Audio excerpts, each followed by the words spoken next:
Bom dia, boa tarde, boa noite, meus queridos, minha gurizada medonha. Aqui é o tio Carlão falando com vocês mais uma vez. Continuando o assunto. Já é difícil conseguir-se trabalho no meio artístico. É uma batalha constante. Ah, Carlão, mas bem que tu podia, por exemplo, tá na Globo. Tá na Globo? Não é bem assim. Depende de muitos fatores.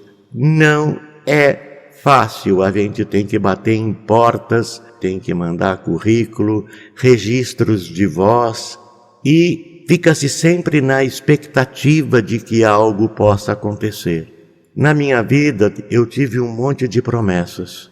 Pessoas que chegaram para mim e me prometeram coisas e simplesmente desapareceram. Me prometeram, tu estarás no meu próximo filme. Não, eu vou começar a filmar agora e tenho um papel para ti. Olha, é o seguinte, Carlão, o fulano de tal te indicou, eu gostaria de fazer um teste contigo. Olha, vai lá naquela produtora, fala com fulano de tal. Uma vez, alguns anos atrás, aqui em Florianópolis, uma amiga com quem eu trabalhei, fiz alguns trabalhos para televisão, inclusive fiz um curta-metragem com ela. Ela me disse, Carlos, pega o teu material e leva para fulana na emissora tal.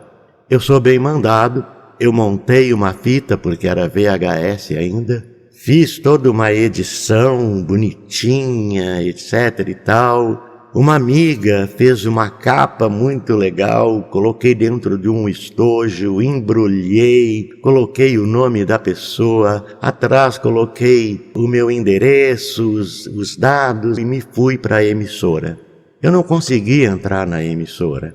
Eu fui parado na guarita e eu não podia entrar. Eu tive que deixar o meu sonho entregue para o responsável e, segundo ele iria entregar para a pessoa. Até hoje eu não sei se essa pessoa recebeu ou não, porque eu nunca tive uma resposta. Teve uma vez, também há muitos anos atrás, em que eu fui, através de um amigo, recebi uma indicação para ir numa outra emissora, fazer uma ficha, levar fotos. A pessoa olhou para mim, quando eu cheguei, ela nem me olhava, ela me olhava de cima a baixo como se eu fosse ninguém. Ela olhou as fotos assim displicentemente, blasemente.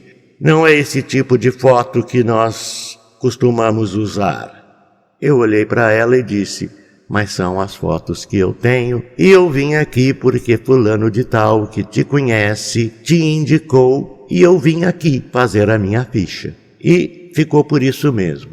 Passou-se um tempo, eu estava trabalhando, um trabalho formal, ia entrar de férias e resolvi ir fazer uma longa viagem, atravessar o Atlântico e ir para a Europa, coisa que eu, na época, imaginava que nunca aconteceria.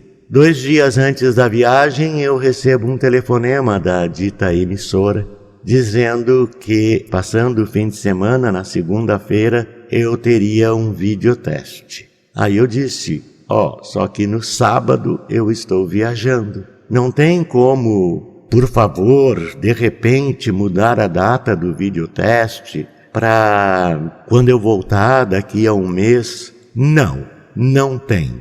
Ora, eu decidi viajar, né? Porque ficar para fazer um videoteste sem saber se seria aprovado, não, né? Eu fui viajar, porque eu não iria trocar a minha viagem certa, que já estava marcada, por uma coisa incerta.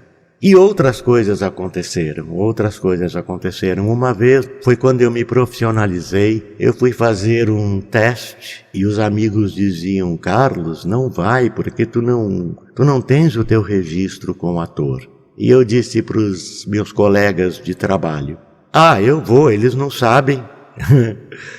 Nesse meio tempo eu montei um dossiê, consegui coisas assim do arco da velha que eu achei que eu jamais conseguiria recortes de jornal a respeito de peças de teatro que eu tinha participado enquanto ator amador e peças de teatro que eu havia dirigido enquanto diretor amador e que eu havia ganhado prêmios por elas, pelos trabalhos, e montei esse dossiê e levei para o sindicato.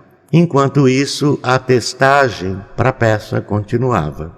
E era com um atorzão famoso aí. E na época muito mais famoso. No final da história, eu acabei competindo por um papel na peça junto com um outro rapaz. Quando estava nessa situação, o roteiro da peça já era levado na nossa casa. Levavam e deixavam na portaria do prédio. Chique isso, né? Coisa que a gente não imagina. Ok, fizemos os testes e ficamos aguardando a resposta. Um dia, eu encontro com o meu concorrente, entre aspas, na rua.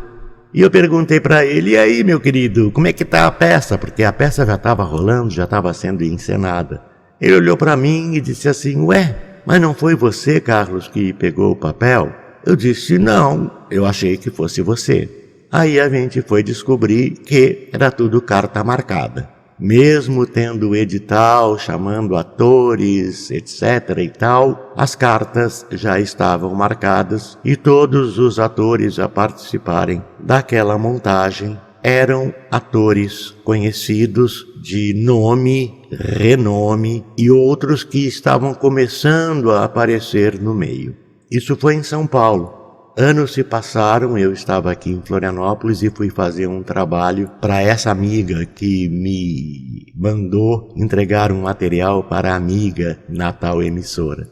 E com quem eu vou trabalhar? Nada mais, nada menos com um ator famoso, porque ele era que fazia o principal. O trabalho era uma minissérie, microsérie, de capítulos de 1 minuto, contando uma história. Aliás, eram 2 histórias, uma para Santa Catarina e outra para o Rio Grande do Sul. E foi assim, principalmente essa parte para o trabalho do Rio Grande do Sul, foi um presente dos deuses, que eu carrego no meu coração até hoje. Eu tenho um orgulho muito grande de ter participado desse projeto. A primeira cena que eu tive com esse ator, tinha uma cena que eu tinha que aproximar bem o meu rosto do dele, dizendo uma frase. A minha boca ficou com um tique, ficou tremendo e eu controlando. Mas eu fiz a cena umas 2 vezes e deu. Terminada a cena, a gente estava lá fora conversando, etc e tal. Ele chegou para mim e disse assim, Carlos, você não deveria parar. Eu disse para ele, é mesmo? Eu ri. Então deixa eu te contar uma história. E contei toda a história da peça. E disse para ele, você sabe tão bem quanto eu que isso não funciona desse jeito. Depende da hora, do lugar, de encontrar a pessoa certa, as pessoas certas, uma série de fatores, não é mesmo? Que fazem com que a gente consiga seguir em frente e conseguir trabalho. Então, a vida de ator, de artista em geral, é muito difícil. É uma batalha constante. Hoje eu estou velho, eu estou com 65 anos, é difícil de encontrar trabalho cada vez mais. Eu continuo fazendo os meus videobooks, que eu comecei há pouco tempo, e com esses podcasts, que me dão um prazer enorme. Eu posso dizer que assim, nos últimos 4 anos eu fiz alguns trabalhos. Sim, esses últimos trabalhos que eu fiz para cinema, curtas-metragens, eu fui devidamente pago. 2 comerciais que eu fiz entre 2018 e 2019, eu fui devidamente pago. Então, para terminar esse assunto que está se estendendo, eu volto a dizer, não me peça para dar de graça a única coisa que eu tenho para vender. Beijos do tio Carlão e até a próxima.